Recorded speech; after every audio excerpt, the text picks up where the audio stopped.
एक कदम ईश्वर की ओर। उपशम प्रकरण 45वां सर्ग। गादी का भीलनी के गर्भ में जन्म, किरात स्थिति और किरपूर में राज्य प्राप्ति का वर्णन। श्री वशिष्ठ जी ने कहा, हे श्री रामचंद्र जी, इसके बाद जल के भीतर स्थित हुए गादी ने मानसिक दुखों से भरी हुई अपनी बुद्धि से निर्मल आत्मा में अंतरात्मा से अपने को भूत मंडल नामक देश की सीमा के गांव के नजदीक रहने वाले चांडालों की स्त्री के गर्भ में स्थित अतएव आकुल देखा। गर्भवास के दुखों से वह पीड़ित था। उसके कोमल अंग थे और वह अपनी विष्ठा के समान चांडाली के हृदय में सोया था, अतएव व्याकुल था। क्रमशः परिपक्व होने के कारण जैसे वर्षा ऋतु काले मेघ को समय पर पैदा करती है, वैसे ही समय पर चांडाली से उत्पन्न किया गया वह काली कांति वाला तथा मलमूत्र आदि से वेष्टित था। चांडालों के घर में उत्पन्न हुआ और चांडालों का अत्यंत प्रिय शिशु रूप इधर उधर चल रहा वह यमुना प्रवाह में गिरे हुए कर्णभूषण रूप नील कमल के समान था। 12 वर्ष की अवस्था को प्राप्त हुआ। तदनंतर 16 वर्ष की अवस्था में स्थित स्थूल कंधा वाला विशालकाय उदीयमान मेघ के समान था। शिकार खेलने के लिए कुत्तों से परिवृत्त होकर एक वन से दूसरे वन में विहार कर रहा, लाखों मृगों को मार रहा वह व्याधों की अवस्था को प्राप्त हुआ था। तदनंतर तमाल की लता के समान चंडाल कन्या से उसने विवाह कर लिया था। वह स्तन रूप स्तवकों से सुशोभित थी।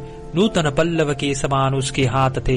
दांत साफ न करने के कारण मलिन और स्वाभाविक शुक्लता के कारण निर्मल उसकी दंत पंक्ति थी और वह स्वयं श्याम थी।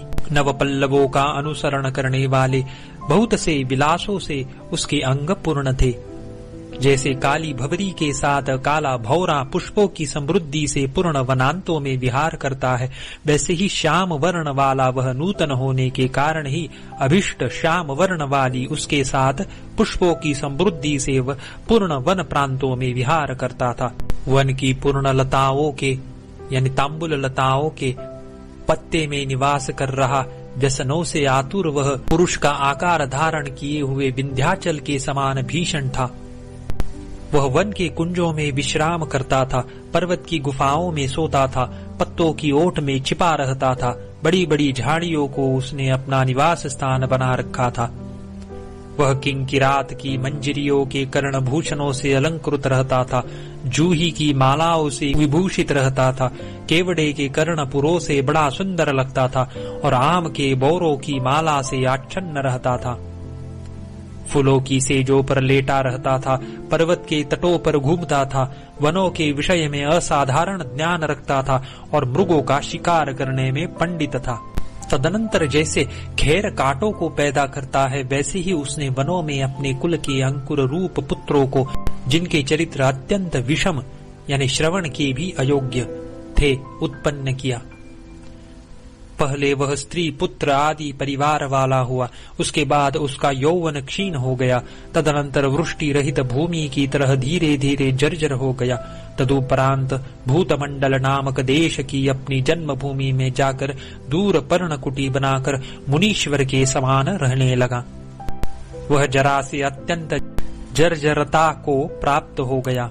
अपने शरीर के समान प्रमाण वाले उसके लड़के थे। वह गड्ढे में उत्पन्न सूखे हुए तमाल वृक्ष के सदृश था। वह बड़ा प्रौढ़ था, चांडाल की गृहस्थी कर रहा था। उसके बहुत से बंधु बांधव थे। नाम, कर्म और वचन बड़े क्रूर थे और वह बहुत बड़ी कुटुंब वृद्धि को प्राप्त हुआ था। उसने अपने को इस प्रकार देखा। तदनंतर अन्य चांडालों से वृद्ध अपने पूर्वोक्त भ्रम का अनुसरण कर रहे कुटुंबी गाधी ने अपना जितना कुटुंब था उसे मृत्यु द्वारा आवृत्त कर, जैसे वृष्टि जल का प्रवाह वन में गिरे हुए सूखे पत्तों को ले जाता है, वैसे ही गया देखा। दुख से पीड़ित वह झुंड से बिछुड़े हुए मृग के समान एकाकी ही वन में रोता था।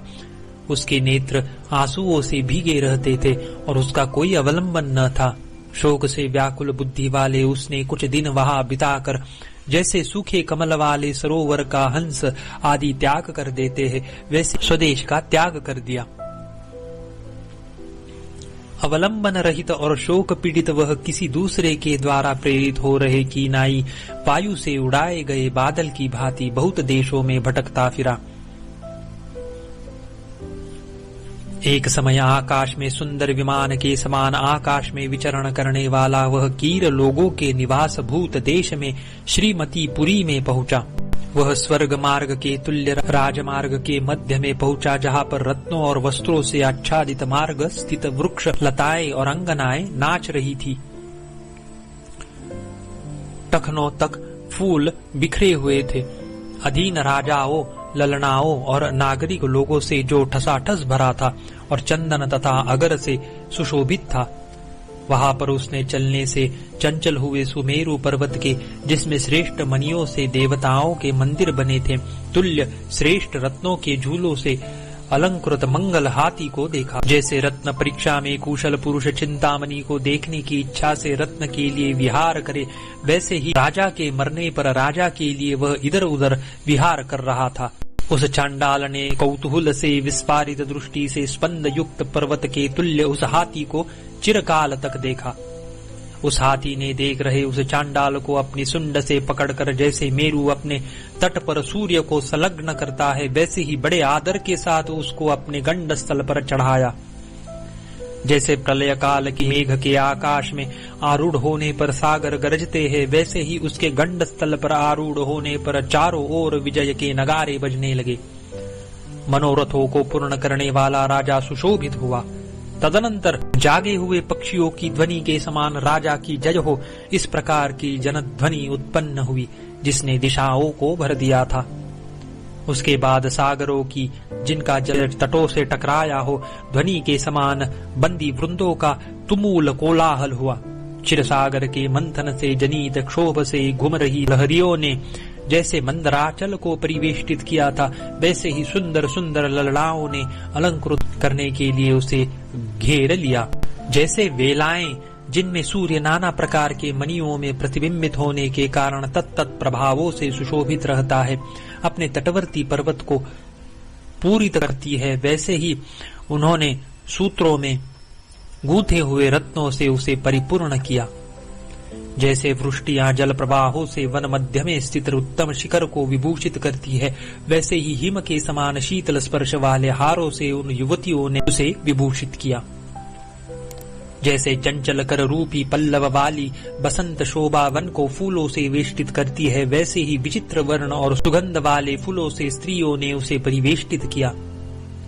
जैसे पर्वत मेरु आदि धातुओं की प्रभा राशियों से मेघ को लिप्त करता है, वैसे ही विविध रंग, रस और सुगंधि वाले विलेपनों से उन्होंने शीघ्र उसका लेप किया। जैसे मेरु संध्या काल के मेघ, तारे, चंद्रमा और आकाश गंगा से व्याप्त आकाश को ग्रहण करता है, वैसे ही रत्न और सुवर्ण के भूषणों से भूषित उसने उनके हर चित्त को हर लिया। भांति भांति के विलासों से युक्त ललना रूपी लताओं से परिवेष्टित और मणि और सुवर्ण के आभूषणों से विभूषित वह विलास युक्त छोटी छोटी लताओं से परिवृत्त रत्न रूपी पुष्प और वस्त्रों से सुशोभित कल्प वृक्ष के समान सुशोभित हुआ। इस प्रकार के उसके पास जैसे फूले हुए मार्ग के वृक्ष के समीप पथिक जाते हैं, वैसे ही परिवार युक्त सब प्रवृत्तियां आई। उन्होंने जैसे देवता ऐरावत हाथी पर इंद्र का अभिषेक करते हैं, वैसे ही उसी हाथी पर उसका सिंहासन में अभिषेक किया। जैसे कौवा परिपुष्ट प्राण विहीन जंगली हरिण को पाता है, वैसे ही उस चांडाल ने कीरनगर के मध्य में इस प्रकार राज्य प्राप्त किया। कीर देश की नारियों के कर कमलों से जिसके चरण दबाए जाते हैं, सर्वांग में कुमकुम के लेप से जो संध्या काल के समान सुंदर था, इस प्रकार का वह नागरिक ललना जनों से युक्त होकर जैसे फूले हुए वन में सिंहिनियों के झुंड से युक्त सिंह सुशोभित होता है, वैसे ही कीरनगर में सुशोभित हुआ। जैसे तालाब में सूर्य की किरण और मद से संतप्त हुआ हाथी जल के प्रवाहों से क्रीड़ा करता है, वैसे ही सिंहों से विदीर्ण किए गए हाथियों के कुंभों से गिरे हुए मोतियों से विभूषित शरीर वाला और चिंता एवं विषाद से शून्य वह सज्जनों के साथ भोगों से आनंद लेता था। चारों ओर उसकी राज्य शक्ति व्याप्त थी, अतएव सब दिशाओं में उसकी आज्ञा चलती थी। कुछ दिनों में स्वेच्छा से ही उसकी सारी राज्य व्यवस्था सिद्ध हो गई थी। प्रकृतियों ने ही उसके समस्त अधीनस्थ राजाओं का भार वहन किया था। इस प्रकार का वह गबल इस नाम से प्रसिद्ध होकर वहां पर राजा हुआ। 45वां सर्ग समाप्त।